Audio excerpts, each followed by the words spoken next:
my messy but hopeful journey out of porn addiction. Hey everyone, I wanted to share something really personal in the hopes that it might help someone else out there. For a long time, I was seriously hooked on porn and masturbation. It felt like this endless cycle I couldn't break, no matter how hard I tried. And believe me, I tried everything. I scoured the internet for answers. I watched countless YouTube videos, read through endless Quora and Reddit threads, and pored over websites promising a cure for porn addiction. Nothing worked. I tried willpower, cold turkey, you name it. I might last a few weeks, even a month, but I always ended up back where I started. The guilt and shame were crushing, and I felt completely powerless. I realized that a lot of my porn use was about chasing a fantasy. When people watch porn, they're often imagining themselves in that situation, or desiring a similar partner or experience in the future. It creates this constant cycle of looking for something better, something that matches that imagined future, and it leads to endless scrolling without ever really feeling satisfied. It's like you're always chasing a ghost, and I was tired of chasing. It's like I was constantly chasing something I could never quite catch. I'd scroll and scroll through videos, looking for that one thing that would finally satisfy me, but it never did. And if I'm honest, my thoughts about the women in those videos, and even women in general, were far from kind. I'd label them as prostitutes, bad girls, characterless. It was a harsh, judgmental lens. Even worse, I realized I held some deeply ingrained racist biases. I'd catch myself thinking things like, she's black, she's fat, look at her ugly face. These thoughts were ugly, and I'm ashamed to admit I had them. And it didn't stop there. My views on sex itself were twisted by societal negativity. I saw it as something dirty, something bad people or even criminals did. It only fueled the cycle. Then, something just changed. I was at a cafe, fighting those usual urges, when this couple walked in. They were radiant, genuinely happy, simply enjoying each other's company. And in that instant, my lustful thoughts evaporated. I felt a wave of genuine joy for them, a sense of peace I hadn't felt in a long time. I realized that seeing someone genuinely happy is way more powerful than lust. But I also realized that jealousy can be a real barrier to experiencing that power.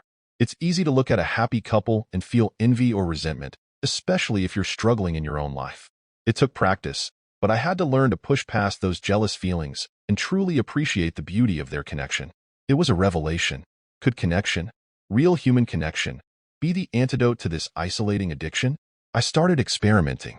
When those urges arose in public, I'd look for signs of genuine happiness around me: a laughing child, a loving couple, a kind gesture, and every time, the grip of the craving loosened. And something else started to change: my perception of beauty. Now, when I see a woman genuinely happy, regardless of her race or size, I see her true beauty shine. That happiness makes her radiant. But being alone in my room was the hardest. That's where the screen's siren call was strongest. That's when I had another breakthrough. I started seeking out intimacy in porn that was real, couples who were clearly enjoying each other, smiling, connected.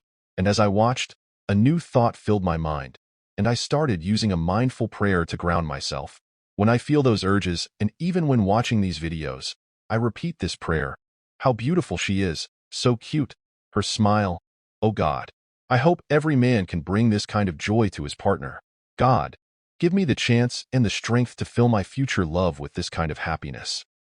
I've found that when I'm truly present, focused on this prayer, and experiencing joy in the moment, the lust just kind of fades away. Instead of being lost in thoughts about the future or about the people in the videos, I focus on my prayer and on being present in the current moment. This has helped me immensely. And then, it all clicked.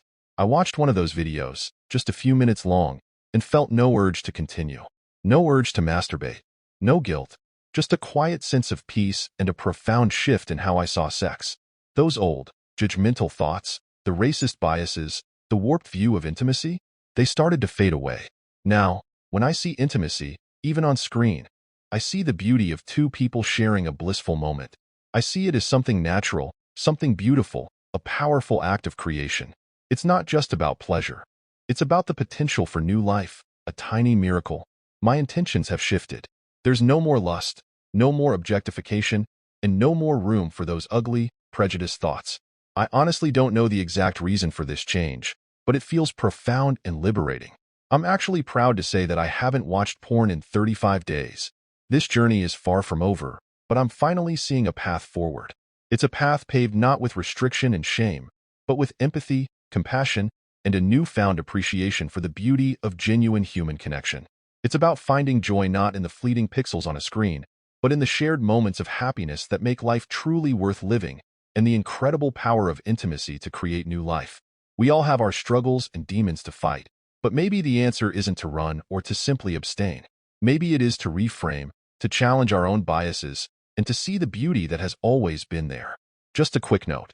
This story is real, based on my actual experiences. The core message and the emotions are all genuine. I truly hope this helps someone out there. I'd love to hear from you if you decide to try this approach. Please share your experiences and let me know if it makes a difference for you. Your feedback will help me refine this method and potentially help even more people. I know that my method involves prayer and a belief in God, which might make it harder for those who don't share that belief. I'm working on finding ways to adapt the core principles of mindfulness and presence for those who aren't religious, so stay tuned. Every story shared is valuable, so please don't hesitate to reach out. And finally, a small request. Please be kind, try not to be judgmental, and if you can, try to help others selflessly. We're all in this together.